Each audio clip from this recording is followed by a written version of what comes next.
Hi friends, welcome back to Farm Girl Diaries. It's the end of June, so I thought I would do a end of June garden tour, and we can see the last one I did was Memorial Day, so we can see how much the garden's grown. Oh, that sun is bright. But before we get into the garden, so I thought I would do part garden tour, part preservation update, because I haven't been bringing you along for a lot of the preservation that we've done. This has kind of been in smaller batches, so I thought I'd show you everything we've done so far because we've been busy over here. So we've been in a drought situation, so the majority of my raspberries are pretty small, but we just got rain the last couple of days, so they're starting to plump up, but I have a lot I want to get in here and pick. You see, some of them are pretty small, so I have this entire bed I need to get in here and pick. So I am working on those. So far I have harvested enough to make black raspberry. I made a black and red raspberry jam. I did a mix. And then I did a raspberry cobbler. I have my water with me today. It's about 8 in the morning, but it is already steamy out here. They've been calling for, well, they've had thunderstorms the past couple of days. And just those thunderstorms just make it so humid here. So it's already going to be a sticky day. So, I'm going to take more black raspberries, and I'll show you the red raspberry patch next. But before we go down there, I want to show you my in-ground garden space that we did up by the house. So we're stuck on a pot. So I want to show you this, and we're going to talk about a couple things in this space. So this does not look like what we talked about. So if you remember what we had initially talked about doing is I had that blue planter, I had it where this water bath is, where the bird fountain is. And we talked about doing a big ornamental grass back there and kind of weave in some canna lilies in and out of here. And then I do have these green grasses here. And then kind of put in some smaller canna lilies here. And we had a plan. And that was definitely not in the plan, so that has to be pulled out. So this garden space has irritated me for 3 years now. I've not been happy with it. I don't like it. So I really, really liked the canna lily idea, but none of the canna lilies came up. And I actually think I have one coming up now. I see one, but I see two. I see two coming up.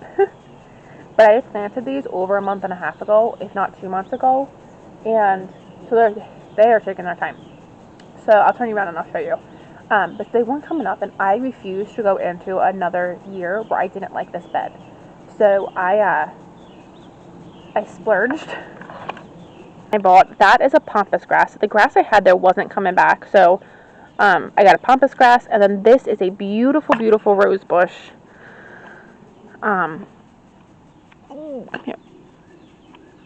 That puts off, I mean, that's not really pretty, but when it's not dying, it's really pretty. So I did see some more buds on here. There's a bud over there, some over there, and that is a rose that will bloom all summer. Or it's supposed to. It said if you deadhead it, it'll encourage blooming. So I gotta come and deadhead those last couple of roses. But hopefully that'll get big. The pampas grass will get tall. That rose bush will get big and kind of fill in that space. And then we'll just kind of keep working out in here. So right behind, it's really hard to see, but right behind the bird bath is a canna lily coming, and then right here there is a canna lily coming. So I have two different types so far. So that'll be fine. It took a long time to come. And then this whole purple thing is my salvia, minus, these things. This is my salvia, and what I'm going to come do, I need to do this today, is I'm going to take it down to the bottom. I'll cut the salvia the whole way to the bottom, and then that will encourage new growth, which will give me a fall harvest, or a fall blooming season. So I want to get that cut down to the bottom. So it's still not perfect in any sort of way, but I feel like I'm getting closer to a pretty garden. And then this yellow flower, I don't know what this is. I must have planted it, and I'm obsessed with it, so I'm really happy with that. And then this pot is filling out really prettily. So I'm not super obsessed with it, but it's better than nothing, and we're just going to try to get it so next year will be a really good year with it. Okay, before we go down and check out the red raspberry patch, let's show you what is happening in the top patio garden. The patio garden is a little bit of a mess right now. So let's talk about it.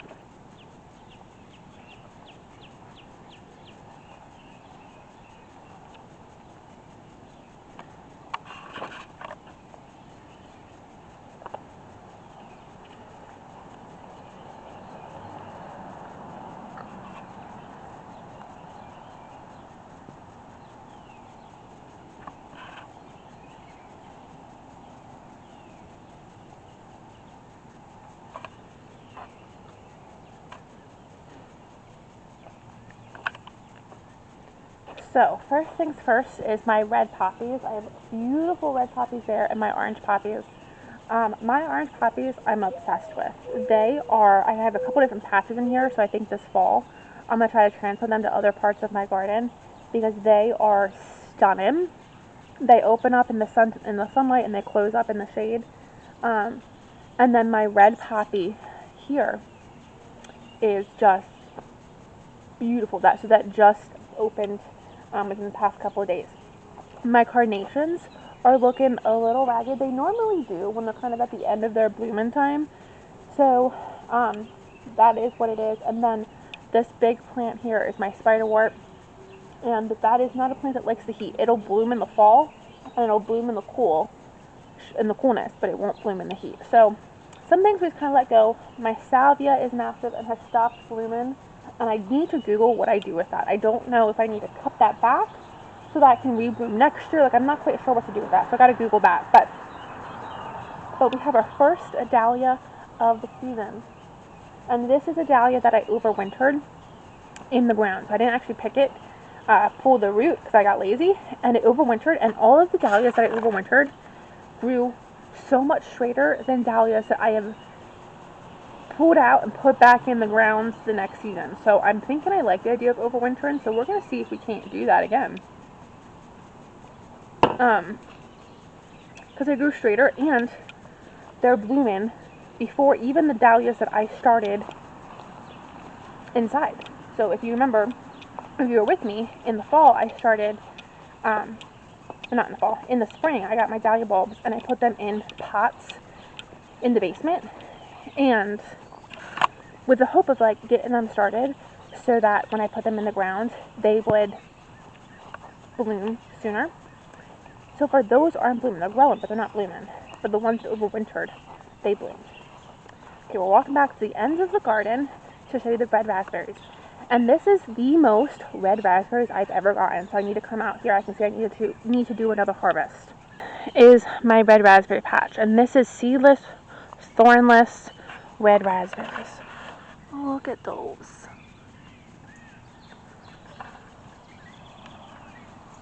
There's so much red.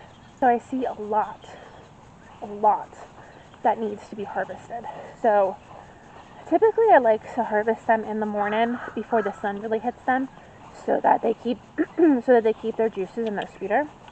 Once the sun hits them, they start dehydrating a little bit and they're not quite as sweet, but I think I'm going to harvest them this evening because I'm getting ready to go out of town and I have a lot of raspberries that are ready to be picked that I don't want to wait till tonight, but I don't have time to do it right now. So it's going to have to wait. So let's now go into the main garden. Let me do a quick overview. There is a beautiful hollyhock coming. And then just kind of show you what we're looking at. And then I'll walk you through this needs mowed. Don't mind that it needs mowed. That's on my list to do today too. But we have some things happen. We have this beautiful poppy. That's the same brand as the one up top. And then my shadow is kind of ruining it. Back there I have a baby's breath. I'm kind of hoping that takes off. My zinnia is just starting to go. I need to get in here and weed. But we have a lot of things in here, and my hope is we have another hollyhock. That is a rudbeckia, I think. I don't know. That's something. But there's my flip-flops. I was wondering where they were. How funny. And then back there we have some yarrow, another zinnia, or another dahlia, some cosmos that are finally starting to come in. So it's pretty messy now. But the hope with this bed is to make this bed a really pretty perennial bed that, aside from that and a couple of zinnias and a couple of dahlias and maybe a couple of cosmos, that bed will kind of keep itself filled in and pretty all year long. So let's walk through. I don't even know where to go, but let's just start. Let's start walking. So right when you come in, we have our big green bean arch, and we have green beans coming down here. I had green beans on the other side, and something broke them. So there's no green beans on the other side, so I'm going to really try to feed these green beans over here. They'll go at least halfway up. I'm going to try to see if I can get them to go the whole way up. So I'm going to be really conscious of feeding them with fish fertilizer, trying to get them to go the whole way over. My strawberry tower is still producing. They're producing a lot smaller strawberries, so I think I need to come in here, give it some berry tone. I've been giving it fish fertilizer every 2 weeks, but maybe it needs something else additional. I've been harvesting snap peas every couple of days. My snap pea trellis is doing really, really good. So I'm going to continue to harvest. I have snap peas and I have some snow peas. So these I've been harvesting. We're going to harvest some of them for dinner tonight, and then I have been preserving them. So when we get into the garage freezer, I'll show you what I've done with them. And I had the last little bit of lettuce. I have this lettuce and I have a little bit of bib lettuce over yonder. And this is still good so far. It's hot, but it hasn't gone bitter yet, so that's exciting. This bed, you see you have a big old sunflower going. This is just going to be a flower bed, sunflowers and zinnias. I did have a couple of extra sweet potatoes, so I threw in some extra sweet potatoes here, and we'll see what they do. So I just harvested my onion greens last Friday. I cut my onion greens down to about this height here, and look how big they are now. So I need to come this evening and do another onion harvest those greens.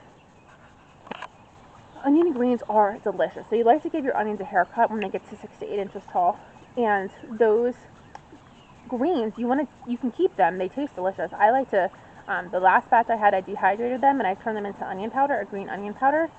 I also like to keep them. You can add them to broths, you can add them to soups. I like to chop them up and add them to my frozen veggie packets. So I like to do a couple different things with them. So I will definitely be keeping them. And then by cutting the greens, you encourage that plant to put more of its effort down into its root. So they grew very quickly, so we're going to have to definitely get them cut. I am just right in the way with my shadow, but the pond has finally turned green, and then I'm loving how it looks behind it. I need to prop up my cattail. So I was told that your pond needs to go green in order to establish an ecosystem. I really want to get goldfish in here at some point, so it went green. And I'll be honest, I actually haven't seen a lot of birds in the pond lately, so I just realized that, and I don't know what that means. I don't know, maybe they liked it before it went green, and if so, I really liked the birds in here, so we might have to do some thinking. If the birds don't come to it now that it's green, I don't know why that would be a thing, but I might have to, I don't know, we have to think about that. But I was excited that it went green, because that means it's kind of forming its own ecosystem. I saw the other day a lot of tadpoles in here, so that was pretty cool. This kale is doing beautiful things. I won't even eat a ton of it, but I just love how pretty it looks. Like so many different colors and textures, and my dinosaur kale back there, I love it. So back there we have another just flower bed. Sunflowers, zinnias, sunflowers. And then here we have a sunflower. This is a tomatillo bed. We have a couple tomatillas and I think a tamarillo. So they have flowers on them. So they should be bearing fruit soon. And I put an arch in there because I have a ton of morning glories coming. I was like, you know what? They're going to go where I don't want them to go, so I'm going to put them in here, and I'm going to have them grow in the arch, and we're going to see. I think that might have been a really bad idea, but but I'm going to do it anyway. So I'm going to show you a couple of the sunflowers that I have blooming, and then we'll just keep going around. But let me show you a couple fun sunflowers. So I just saw that guy. Isn't he beautiful? You're so pretty. And then this one is just finishing up. This one has been open for the past couple of days. And then, oh, there's two of these.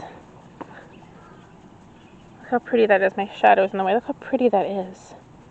And then look at this plant. Look how many are going to be on this plant. Oh, I'm so excited. Okay, so let's talk about weeds for a second.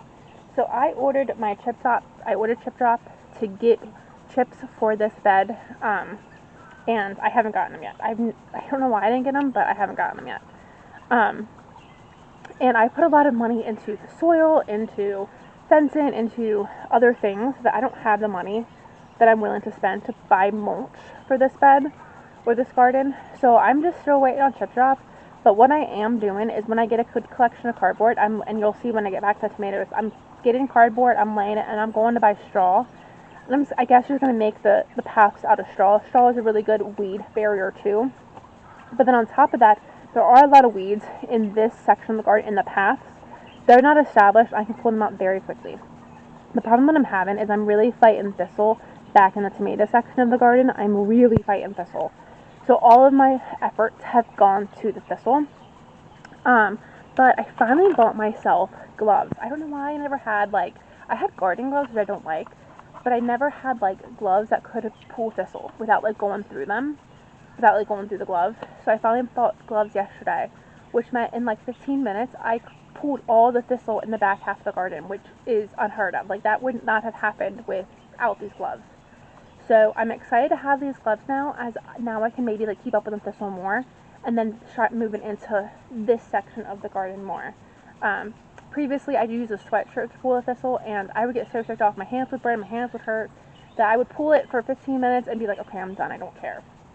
But now that I had these gloves, I didn't have that problem. Oh my god, it is already getting steamy out here. So we're gonna wrap this up and then move it inside, because it's just, I'm not enjoying it out here right now. I want to get up early, and I feel like I did get up early and get dressed and get out here, but I'm not having a good time. So, let me show you everything else. We're going to look past the weeds. We realize there are weeds and grass in the paths, and we're going to look past that. This is another onion bed. Very weedy. Very weedy. I've been working on this daily, and you can't keep up with the weeds sometimes. And then my potato row is doing fantastic, and you will notice my beans have really nothing on them. There's a couple, that's one chickpea right there, and then that's it. I had a couple of black beans sprout. They disappeared. Something really likes black beans, rabbits, I think. And then my kidney beans have sprouted a little bit, but the beans are just not liking it back there. I'm not having success back there. So I'm definitely not going to keep the beans back there. But if you notice, we have a new friend in the garden. That cow my parents have had for years, and we had it in our woods for a long time, and we brought it in, we did paint it, and it's been in the barn for years. And my dad finally got it out and fixed it up and repainted it so that it could live in my garden. So I can't have a real cow, but at least I have a fake cow. So this is my beautiful broccoli bed. I've been harvesting broccoli off of it like crazy. So with broccoli, let me see if I can find it. Right here is where the main head was. But if you come out, you can see all of the little broccoli sprouts that it puts off. This one, as you can see, has flowered. But, so you definitely harvest the big one, and then you can come in and keep harvesting the smaller heads. And then down below is my cabbage. My cabbage is starting to head up inside that broccoli. So the broccoli is about on its way out. I'm going to give it a couple of more weeks. As long as I'm getting decent sized heads that are worth preserving, I'll keep the broccoli in. But the broccoli is about to be on its way out. So I need to start thinking when I already have. So this is my babe lettuce bed. I have a couple bib lettuce I need to eat, and then back there, that open spot, was arugula, and the arugula went to seed and flowered. And you can leave all that in here, it flowered these pretty, over here, these pretty white flowers. I just pulled it out the other day, so I haven't moved it yet. I'm kind of waiting for it to die so I can compact it a little easier. And the bees love those flowers, so you can leave all this stuff for the bees. But I ripped it out and I planted corn. An experiment with corn. I didn't have any room to plant corn this year, and the say-in for corn is knee-high by 4th of July. And to be quite honest, a lot of our farmers around here are not going to be knee-high by 4th of July because we've been so dry. So I feel like maybe I can still get some corn in. And then two, even if I can't get like an early harvest of corn, maybe if I plant this, I can have a late harvest of corn. So it is purely an experiment. I had an empty bed. I didn't know what to put in it. It's still too early to plant some of my fall crops. So I put corn in and we'll see what happens. This would be really nice if I could put in like like a late season of corn and harvest corn into fall. I would be perfectly okay with that.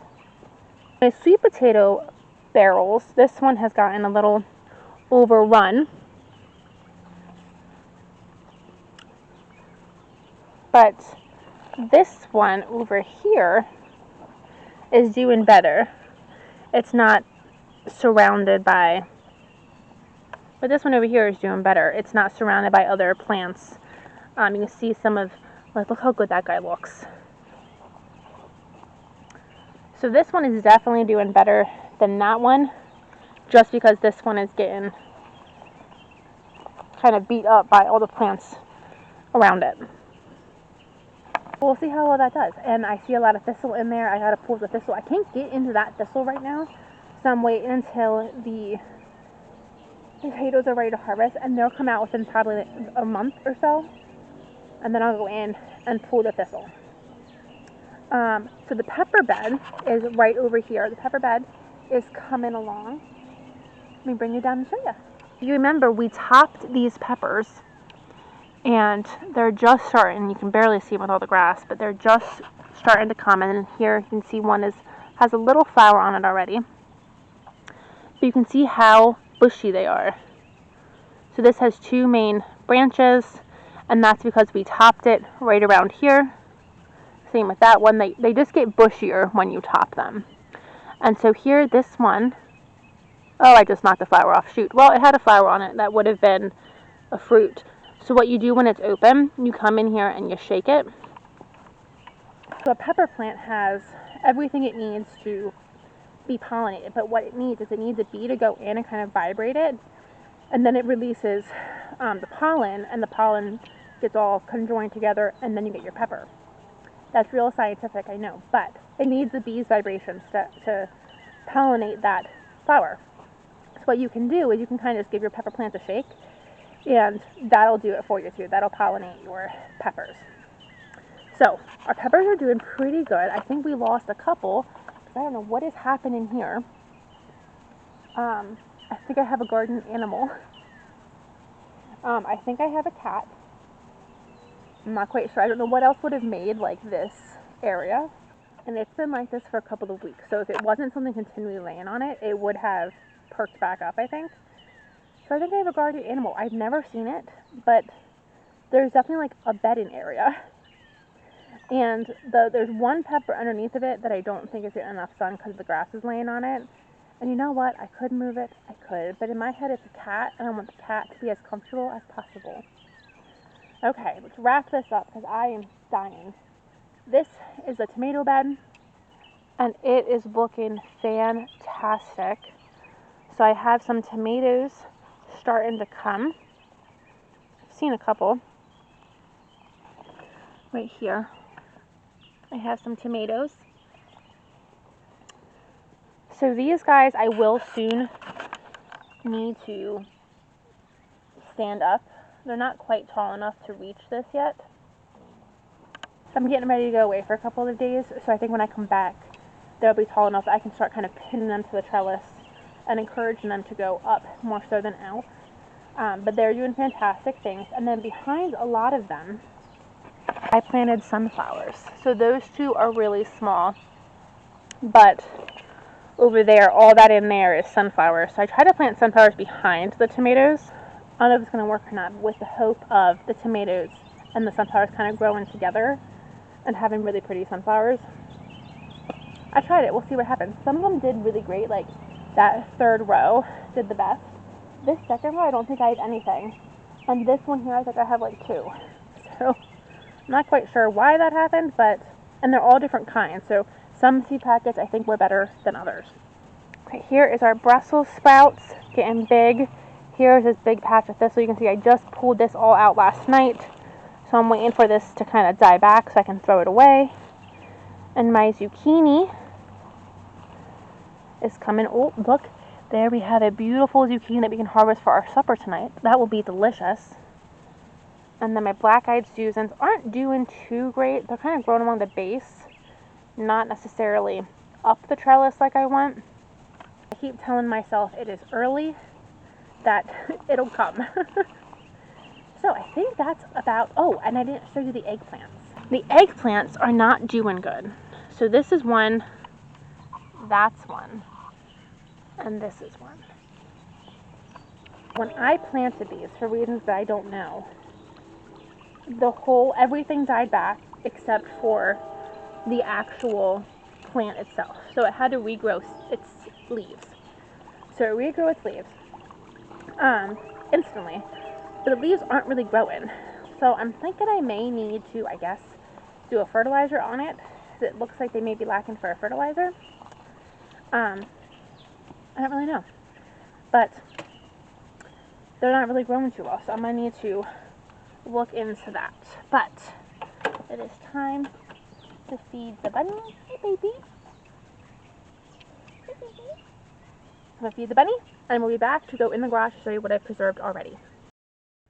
I feel like that was the fastest garden tour ever, but I am dying. That humidity is no joke. I literally feel like I am just soaking wet just from how sticky and wet it is, and oh, hate it. So I want to get this done, get back in the air conditioning. So preservation wise, I brought you guys along for a couple of things, but not everything. So I brought you guys along for this. I did strawberry packets, and these I use as strawberry shortcake packets, so it's just strawberries and syrup. And I did 1, 2, 3, 4, 5, 6 of them, and these are strictly for winter. So if I want any strawberries right now, or like strawberry shortcake right now, I'm gonna do my best to find local strawberries, and I'm hoping my strawberry tower will give me enough that I can have local, or I can have fresh strawberry shortcake like throughout summer, because that's a great summer meal. But those are strictly for winter. I also did a ton of strawberry juice. This is delicious. I'm obsessed with it. It is so refreshing. It's so delicious. So I have this section here, and then I actually had to rearrange my freezer because I didn't have enough space. And I have this section here, and I have this section here. I already emptied one out because I've been drinking it because it's really good. So that's the strawberries. Oh, and then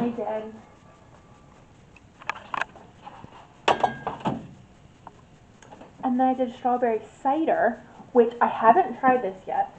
I think it has about a week on it left yet. So, like I said, I'm getting ready to go out of town. So when I get back is when I'm going to try that and see how I like that. Because that's really yummy. So far, I've been able to get one bag. This is one bag of snap peas. I do preserve snap peas. This was a batch of snap peas that came in that I just didn't have time to eat, and I didn't want them to go bad. So I blanched snap peas for 2 minutes and then freeze them, and they, as long as you defrost them completely, they aren't as crispy, obviously, as fresh snap peas, but they are a decent second. So I eat these a lot in the wintertime when I'm kind of getting tired of, oh no, I got 2. I got 2 bags of snap peas. So eat these when I'm kind of getting tired of like broccoli and green beans and stuff like that, because that's what I can preserve a lot of. And so far, that's what I've done. So this is a big old bag of frozen broccoli. So I got quite a few bags, probably 25 bags in there. I'm feeling pretty confident about that, but I'm gonna do a little bit more. I had some left over from last year. So I just want to make sure I have enough broccoli for what I would eat broccoli for. Last year I grew 100% of my own broccoli, and so I want to do that again this year. So I'm just trying to make sure that I have enough broccoli frozen that when I want broccoli, I'm not out of it and I don't have to go purchase it from the store or go without. Sawyer got stuck. There you go, Sawyer. I will say I have been eating some of the broccoli fresh, not a ton, but some of it fresh because I'm just trying to get it preserved. But I am going to do, come here, Sawyer. I am going to do a fall patch. And I plan to eat more fresh than not, rather than focusing on preserving that. So I think we'll be fine with the broccoli, but I just want to be on the safe side. So we have one more thing, I think to show you. We're still pretty early in the harvesting season. I haven't preserved any kale. Kale you can freeze, and then you can use it kind of like cooked spinach. And I haven't done that yet just because I did frozen kale last year, and I honestly wasn't obsessed with it. So I don't really want to do that again this year.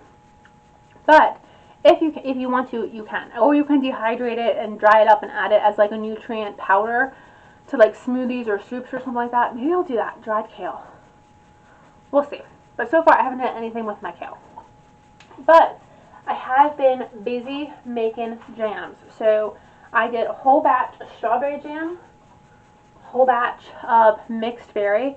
This is blueberry, strawberry, and a little bit of raspberry jam. And then I did black raspberry and red raspberry jam. Well, this is more so jelly. This is actually a jelly, not a jam. But I have a lot of jam now. So I'm really, really excited. And then this strawberry jam, oh my god, guys. So when I made it, I didn't have enough pectin. I'm 100% somebody who starts projects and needs to get the project done in a certain amount of time, but I don't like sit there and think about everything that I need. And so it was one of these days I had a certain amount of time to get this project done, didn't have enough pectin, couldn't go out and get more, couldn't let the jam sit, so I had to like move forward without all the pectin. So it actually looks pretty good, but it is just a little bit on the runnier side. However, it tastes fantastic. So this on vanilla ice cream has been my favorite summer treat. It is so fantastic because it's just a little runny. It's so, so fantastic. So I'm obsessed with that. But that's so far all that I think I've canned so far this year. I'm just getting my jams out of the way.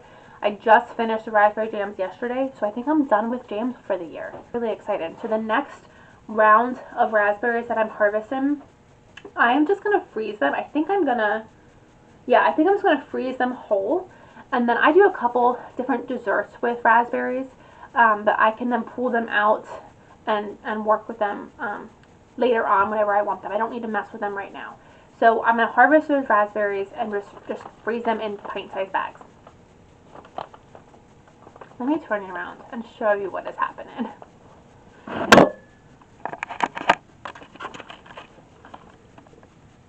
Excuse me, sir. Excuse me, sir. Monroe. Oh, yeah. Oh, yeah. You are a walk-in tornado. He is a walk-in tornado. I think that's about it for today, guys. Thank you guys for joining me. I have a ton of harvesting we have to do this evening, so I'm hoping this weather gets better because right now it is miserable. But I'll see you guys on the next video. Bye, friends.